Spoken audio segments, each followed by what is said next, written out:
So he had diarrhea in one corner and then ran to the other side of the back window and peed there. Yeah.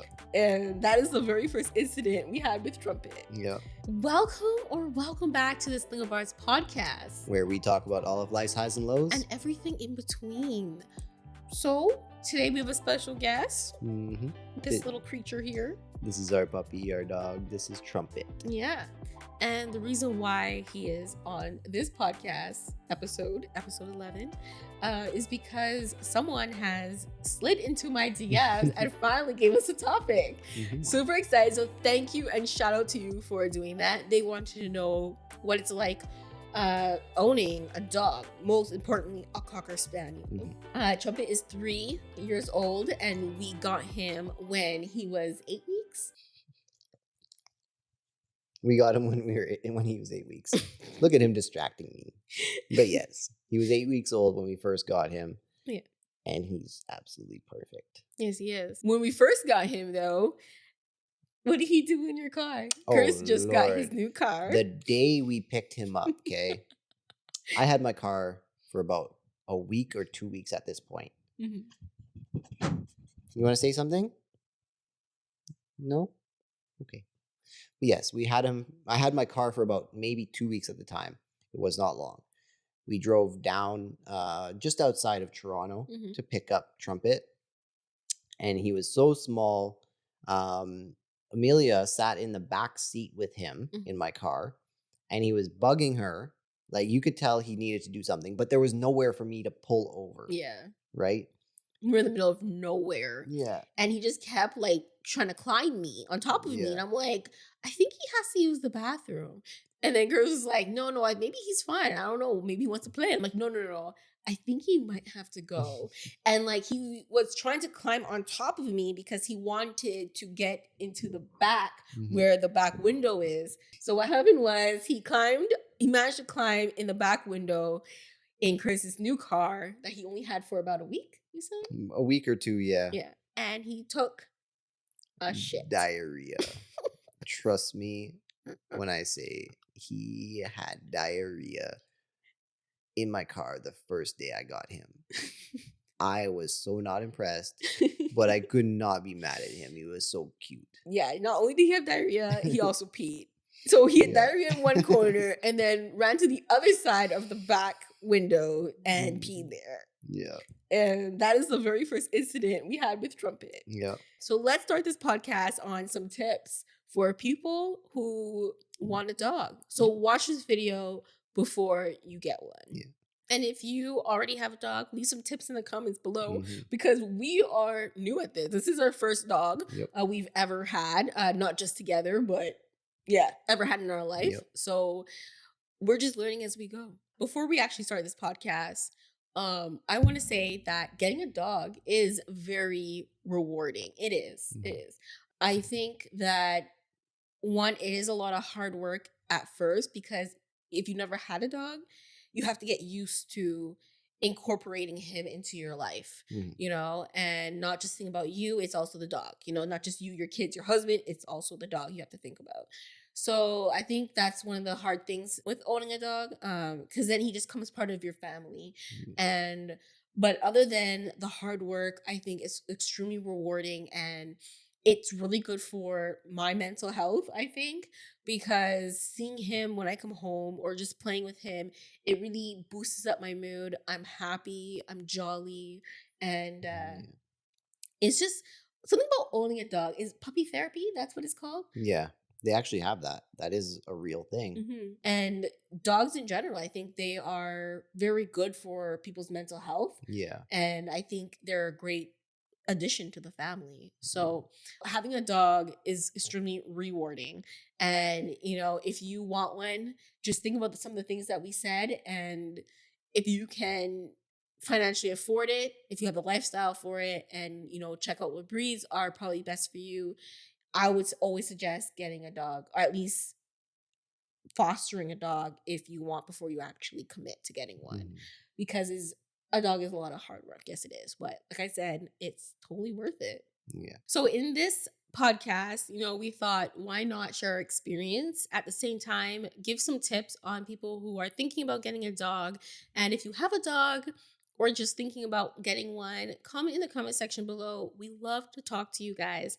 And Curtis, what do you think is the first tip that you think people should know before getting a dog? I think the first thing that needs to be discussed, whether you're doing it alone or if you're doing it in a family, is why you want to get a dog. Like, what is the reason behind it? Because I know for you, like, you've always wanted a dog. You never got one. You were never raised with a dog. Your aunt had a dog, though, right? Yes, she did. Yeah. Yeah. So you got to kind of experience that side of it, but never in your own household. So I know, like, you've always wanted one. I've always wanted a dog, according to my mother. I always bugged my parents for one when I was younger. I feel like that's very common, though, for kids Yeah. to want to get one. I think it is, too. The reason behind getting a dog is very important because you don't want to get a puppy and then you end up getting overwhelmed with having one and the responsibility of having a dog, and it doesn't really fit your lifestyle, right? So I feel like that's the first step. I would say maybe the second tip would be choose a breed that's going to fit your lifestyle. Like, I'm just going to jump off what you just said, because there are different breeds that, will have more energy, or will be more like chill, and you got to find one that will fit your lifestyle, and definitely look at how you're living, because there are dogs that are huge, like those Great Danes, and I'm assuming dogs that are Great Danes, they're big and all, they probably need a lot of space. They probably need a lot of off the leash time. So, like, determine, like, okay, the place that I'm living in, is it big enough for a dog? Because there's a point before I had Trumpet, I was actually looking after one of my friend's dogs. Like, she went to work and she asked me if I can just babysit this dog that she was fostering. So I did. And it was a German Shepherd. Now, at the time, my place was very, very small. I lived in like a 1-bedroom apartment, and it was very tiny. And I felt like the dog felt like he was basically on top of me. The times where I did take it outside, it was like walking me. Yeah, it had so much energy to burn because it couldn't play inside the house, basically, right? Because if I threw the ball a couple of times across the living room, let's just say, he would run and get it, but then after, because it was so like a short distance, he'd just get bored and go lie down. Yeah. So I feel like, looking at your living space is definitely important when it comes to the size of the dog that you want to get. About the lifestyle part of it, like, another thing that should be considered is like your actual lifestyle, not just where you're living. Like, what are your hours of work? Are you someone that works 12-hour days? Or even longer than that? Yeah, like, are you going to be home to actually take care of that dog? Because, they do need the attention. They can't stay home like a cat does for days at a time. They need to be taken outside. They need to be fed. Are you someone that also likes to take trips on the weekend or trips out of town, or is that part of your job where you have to go out of town? And are you allowed to bring your dog? Yeah. Like, there's different things you want to look at as well. Yeah, because dogs are a lot of responsibility. Like, you can't just leave them at home. They have to be taken care of. So I feel like that's another part of your lifestyle that you need to consider before even considering getting a dog. And right? Another thing I want to add to that is, what age kind of do you want to get the dog? Like a puppy or a grown adult? Because getting a puppy is a lot of work compared to actually just getting an adult dog. Because having a puppy, oh my God, those puppy teeth are like vampire teeth, okay? Like, he burned through so many socks of mine and Curtis's. Oh, thank God it's not my sock. Yep. He bit through our sweatpants. It got to a point where I couldn't wear like my nice jeans around my dog. Or he was always biting at our ankles. Yeah, he was biting on my ankles. He just wanted to play all day long.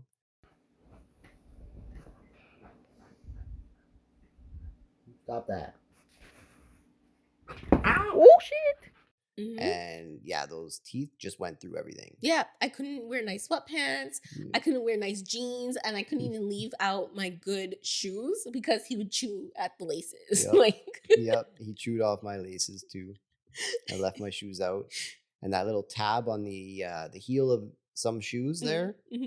Yep, that's missing off one of them. Yeah, so it's like you have to look at, what age would you want to get your dog? I think that's very important. If you have time for a puppy, then yes, I would say get him at a puppy age. But if you don't have time to raise him from a puppy and you want to get an adult dog, I would suggest going to the shelter because there's lots of dogs that need lots of loving as well. Yeah. And I kind of want to just jump back on that, determining the reason why you want a dog. Unfortunately, a lot of dogs that are now in the shelter because people during lockdowns ended up getting dogs kind of for the wrong reason. And they were just bored. They wanted something to do, something to give them an activity to go walking with their dog or whatever, right? And now there's a lot, like shelters are full. Yes, like they are. They're overwhelmed. But it's not just with dogs though, it's also with cats. Oh yeah, just pets in general, right? Yeah. I don't know. I just feel like that is something that you can consider if you don't want to go through the training. There's lots of dogs in the shelter right now. I definitely would love to get another dog. It's in the works of getting a new dog. I heard that. Yeah, no, and another thing too, I feel like determining the breed, some people have allergies too, right? Yes, they do. So there are some dogs that are hypoallergenic, like poodles, for example. If you are allergic to pet dander or fur or whatever, those dogs could be something that you could consider. Anything that's hypoallergenic and will not shed as much. Yeah. Because Trumpet, when we first got him, I thought he was a hypoallergenic dog. I'm in a Facebook group for Cocker Spaniels, and they were saying how, their Cocker Spaniel doesn't shed, and other people were saying their Cocker Spaniels do shed. So it's just unfortunate that we do have a Cocker Spaniel that does shed a lot. Like, these stairs are usually, not only say usually covered with hair because I do clean a lot, but a lot of the times if I don't, vacuum 3 times a week, they're going to be very hairy. You're going to see the hair gleaming from the sun on the stairs. And that's what we mean by, keeping up with a dog that matches your lifestyle. Because if you're the type of person that doesn't want to clean, you're going to have a lot of dog hair all over the place. And you're not going to want to clean because you don't like it, but you're going to be like, I have dog hair everywhere. So that's something that I noticed about Trumpet, that I'm okay with him shedding because I'm always vacuuming or I'm always cleaning. So I feel like, he really does match my lifestyle.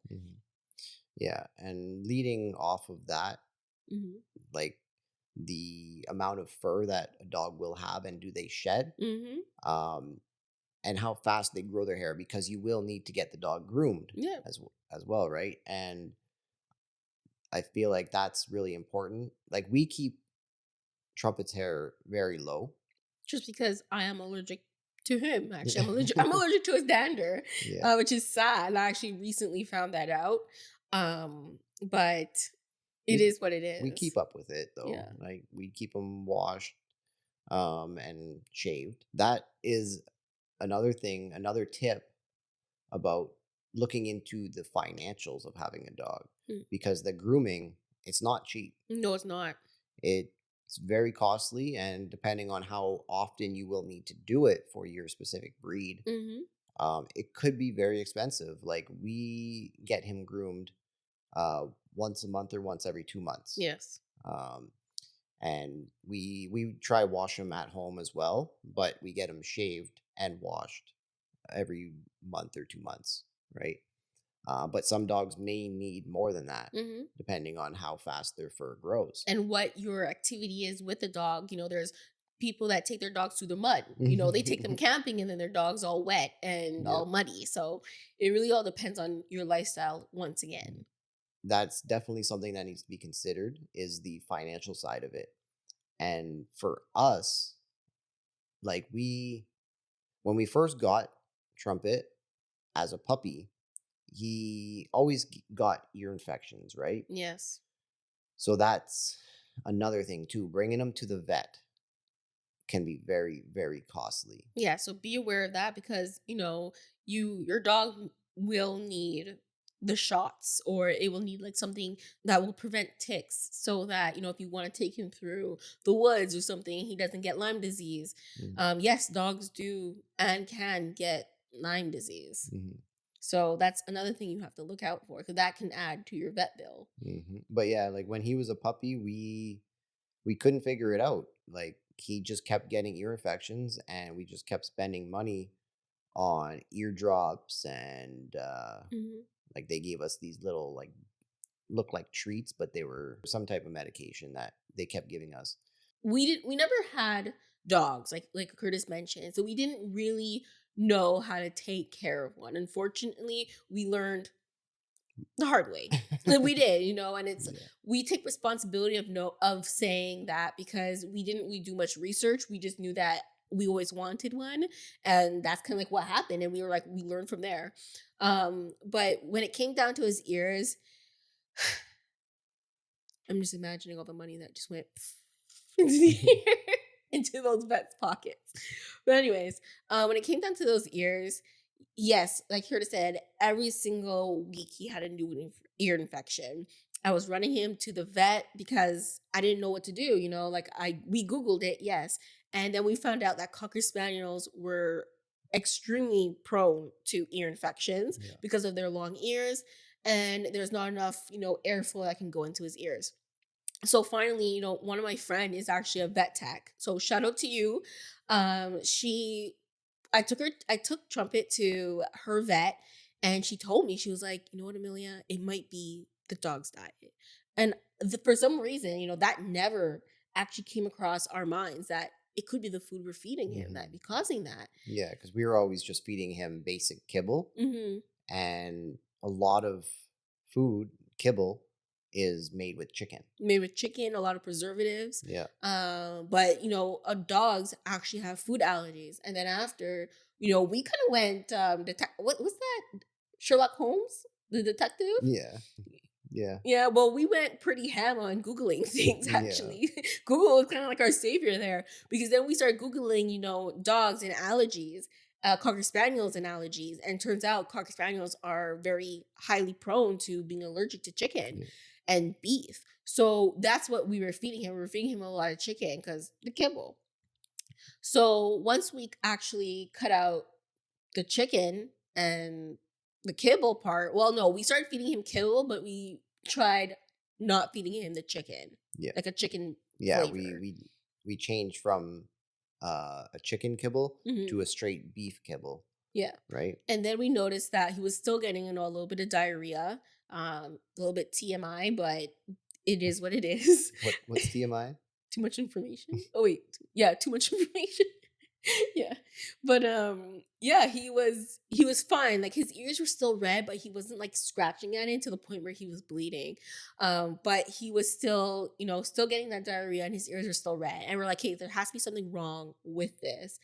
And one time when I took him to the dog park, which is extremely great, and I feel like that should be another tip, is maybe try to socialize with other people that have dogs and ask them what they're feeding their dog, because there was a lady there and she was like, oh, I feed my dog raw food because my dog has a chicken allergy.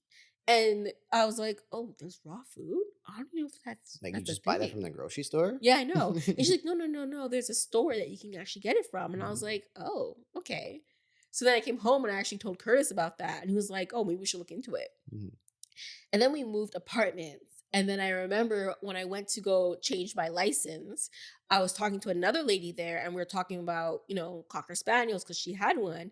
And she was saying how, like, she has to feed her dog raw food because of his ear infections. She has the vet bills are too much for her. So she's like, I'm going to look into maybe the diet, and then she found out about raw food, and she was telling me like, you have to try it, and that would probably help with his ear infections. Yep. So that's actually how it happened.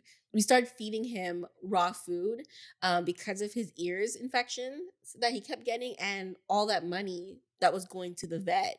We were just like, instead of putting all this money towards the vet and them giving us a quick fix, and then being back there another week and spending like $300 to get the antibiotics, just to get another physical for the dog and things like that. We're like, let's put the money towards a better spend food. a little bit extra on better food. If you can. Yeah. Instead of like, and it's better for the dog anyway, because then they're not constantly having ear infections. They're always going to be uncomfortable if they do have them, right? Or whatever the case may be. Like, if maybe it's not ear infections, but it could be something else that is causing the dog discomfort or pain on a daily basis. Like, if you can find a reason to eliminate that, rather than just going to the vet to get a quick fix, like, that is the true and best solution for your dog. And we're not saying like, the vet is just a quick fix. We're not saying that at all, because the vet has been there for us and has given us, the ear drops that we need, and, has helped us through, the tears that I've shed trying to figure out what's wrong with my puppy. But there's always that underlying there's reason. always a reason on why something's happening. And for us, it was his diet. The diet is the number one thing I want to say to look at when it comes to ear infections, or even bladder infections, or poop stools, things like that, because it's usually sometimes in the diet, and take everything we say with a grain of salt. This is just our experience. It's just our experience, yes. But the raw food, it is a little bit more expensive. So we do spend more on that, but it prevents us from having to go to the vet on a regular basis. Now we just go on our yearly checkups just to make sure he's okay, and get his shots and things that he needs. But we don't have to go because he's sick anymore, right? So count our blessings. I just so happy, because I prayed a lot for Trumpet. I was like, Lord, I need you to help me figure this out, because my bank account though, it's screaming no. Well, yeah, those trips to the vet are not cheap whatsoever. They're not. The price of dogs right now is actually gone up too. Like, when we got our dog, when we got Trumpet, I think we spent $900. Yeah, I think that's what it was. But now dogs are going for like his breed anyway, like $2,000, $3,000 for a purebred Cocker Spaniel, right? And that's, if you haven't seen our last video, we talked about how everything is expensive right now. Life is just expensive in general. Dog food's expensive. Yep. Yeah, like even our dog food has went up. Buying or looking into buying dog food, there's rewards that you get when you go with certain brands. So with the Big Country Raw, if you buy 12 of them, which obviously you're going eventually to buy, you get one free. So I think that's cool that they do that. Yeah, and you have to look at the place you're buying it. I don't know if every place does offer that, but we shop at Rens Pets. That's here in Ottawa. # not sponsored. It's not sponsored, no. But yes, we shop at Rens Pets for his dog food. And they do offer the buy 12, get one free. So that is a very nice, I guess, reward that they offer as a brand. And there's also like different things that they offer at Rens Pets though. And this is all things that we literally just discovered, and we had Trumpet for 3 years. Rens Pets, if you want to try different foods, they actually have this program where they allow you to actually do that. They give it to you for free. I think it's up to a certain cost. I think you get 3. You can try out 3 different ones for free. Literally no cost to you. You just grab it. You say, okay, this is what I want to try. They'll put it on your account as one of your free trials, I guess. And you get to try, see if your dog like it. I think it's awesome that they do that, because there's been times where we bought kibble at the time and Trumpet didn't like it, right? And we wasted about $20-$40 ish. Yeah, no, it's true. I think it's awesome that they do that. Yeah, and like sometimes they'll give you small little samples too. But yeah, so if you haven't seen that video, we'll put a preview right here, so you can kind of see what you missed. Yeah, I don't know. It's crazy where we are. Gas prices at $2.15.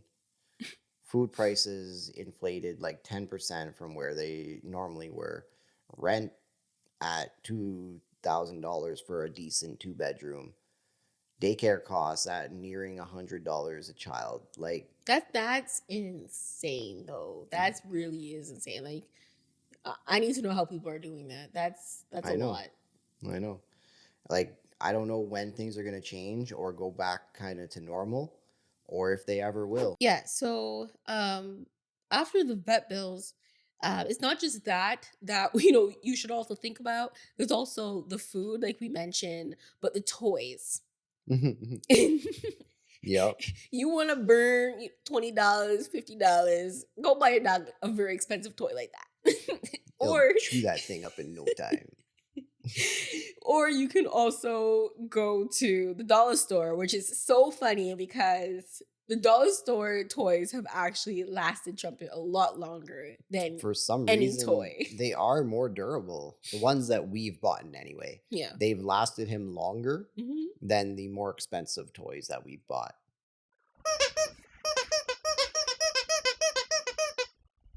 Hi, I'm Blue.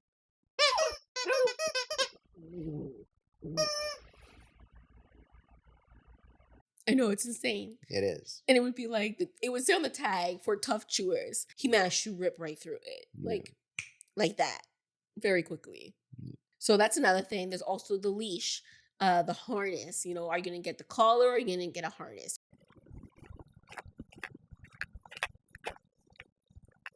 But with the harness, I feel like we have more control holding him. And now he's kind of used to that. It took him a little bit. He still pulled at the start, but now he's used to the harness and he doesn't really pull anymore. Yeah. So I feel like training a dog is kind of the next step. For us, we actually got very lucky. Yeah. Somehow, at 8 weeks old, this dog trained us. Yeah, because we never had a dog. I keep saying that, but it's true. We never had one. So we were like, how do we train this? Like, how do we know when he has to use the bathroom? Is he going to tell us like he has to use the bathroom?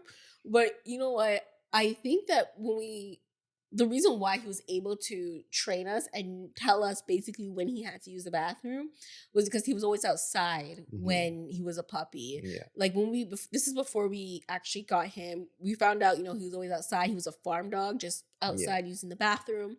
So he knew that was the proper place to go, was outside. Yeah. Right. So it's funny because we lived at the time in a basement apartment. So the stairs to get outside, he couldn't make it up the stairs, right? Yeah. So he would just sit at the bottom of the stairs and then look back at us like, I have to go outside. Literally like turn his head and just stare at us while he's sitting at the bottom of the stairs. Yep. Yeah. It was actually really, really cute. And that's actually funny because another thing about training though is the barking.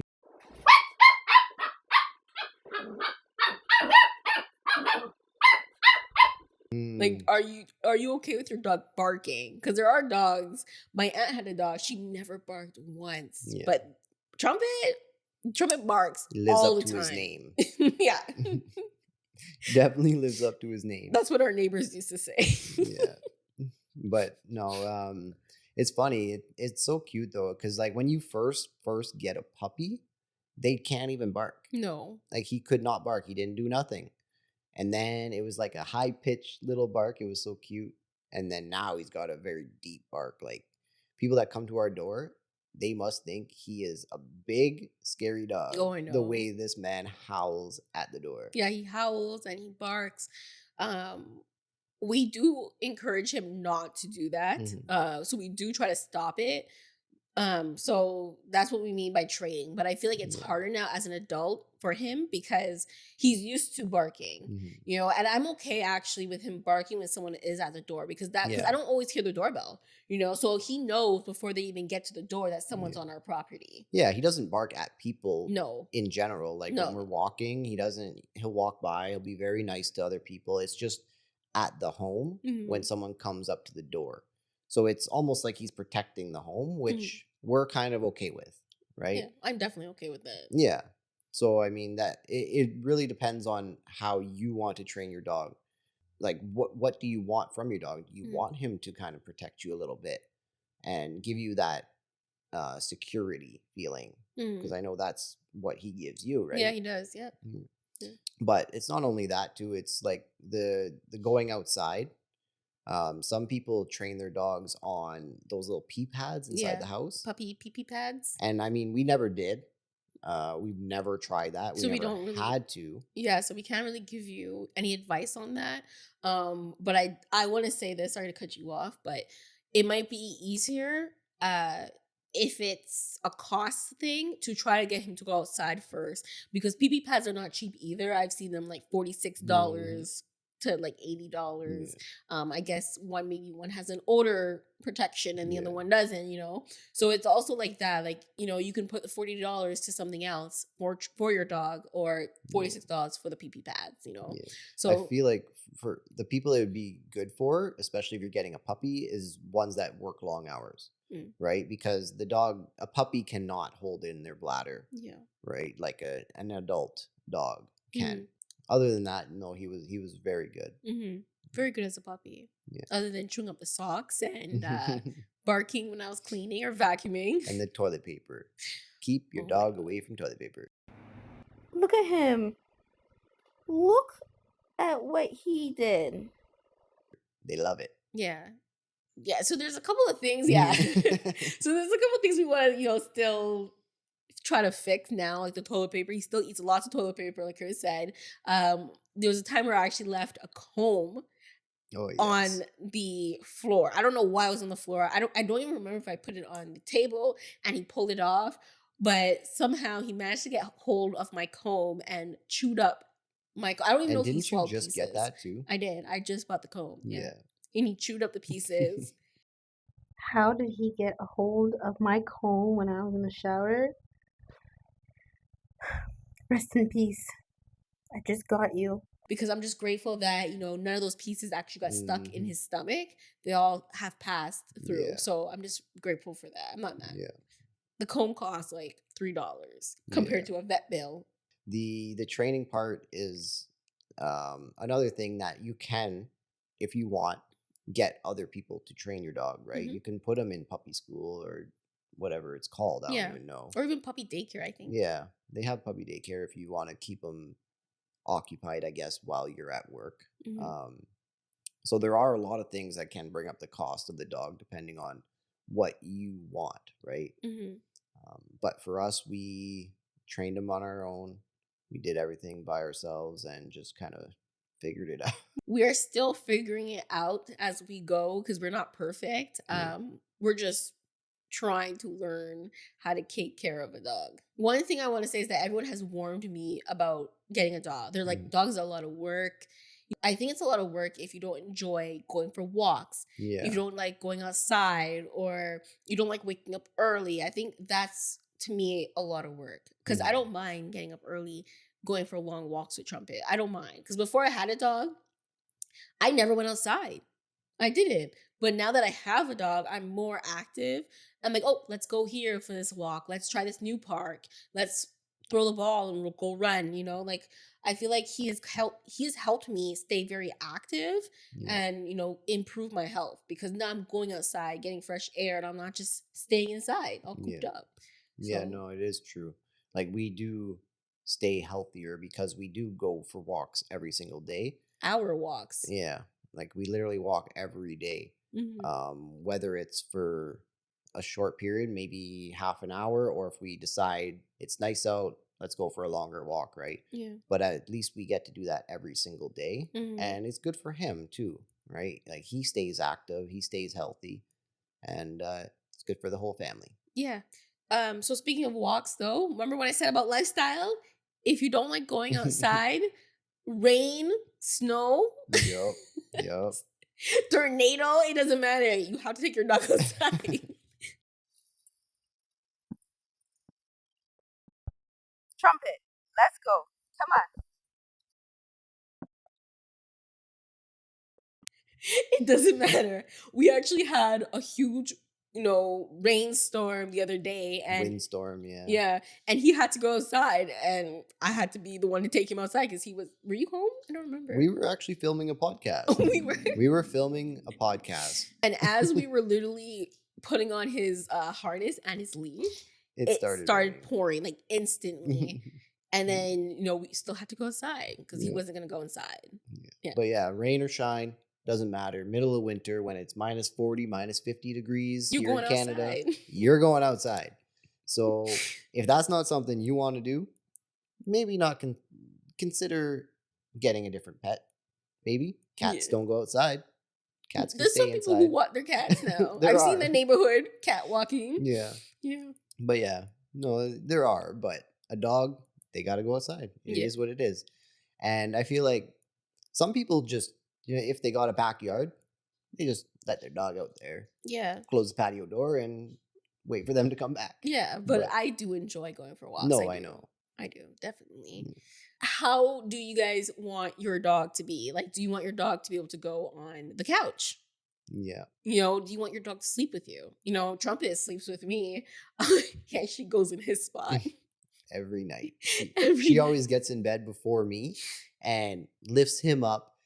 And I don't know if she puts him there or if he just walks his way into my spot. I think it's a little bit of both. Yeah, it might be. But every time when I finally get into bed, I have to move him to be able to sleep. And you get like this much of the bed. I think that's just men in general. We sleep on like an eighth of the bed. Oh, yeah? Yes. Oh, well. I don't know what to say. We actually buy wipes to clean his paws when he comes inside. Mm-hmm. We also have a mud buster that if his paws are actually like filthy, like it's wet and muddy outside, we always use that. Shout out to Mudbuster for like that great invention. Yeah. No, it is a very, very good tool to use just on his paws because a lot of the time, like his body is clean. It's just his paws walking through sand and, if it's all wet, then his paws get really dirty, right? We were looking into getting him like little booties for the winter time, but man, he could not walk in them. Another thing about training is socializing your dog. I think that's very important. As the owner, you should know that your dog is not as social, or you should be aware of what triggers your dog to start becoming aggressive to another dog. And if your dog doesn't do well off leash, I think it's important to know that. And if you want your dog to run off leash, make sure there's no other dogs around, because not everyone knows your dog. No one will know your dog like how you know your dog. So it's important to know that your dog's cues, his triggers or her triggers, and know, if your dog is going to do well in a certain socialized area, because unfortunately, dogs do get put down when they attack other dogs or when they attack other children. And it's your responsibility as the owner of the dog. So I'm really happy that person asked in my DMs to talk about owning a dog. We didn't think people would want to know more about Trumpet. We didn't think there was going to be a podcast episode dedicated to just, owning a dog and what people should know before getting one.